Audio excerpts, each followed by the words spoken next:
Are you tired of seeing the same tweets at the top of your feed on Twitter? Let me show you how to disable the Show Best Tweets First feature on Twitter using your PC.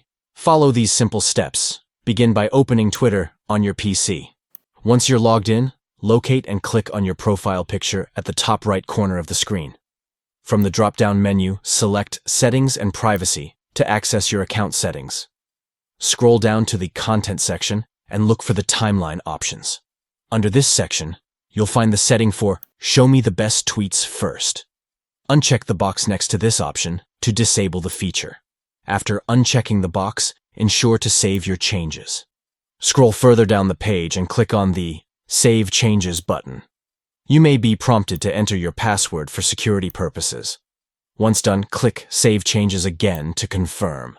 Congratulations! You have successfully turned off the Show Best Tweets First feature on Twitter. Enjoy a chronological feed that shows tweets in real time without any algorithmic interference.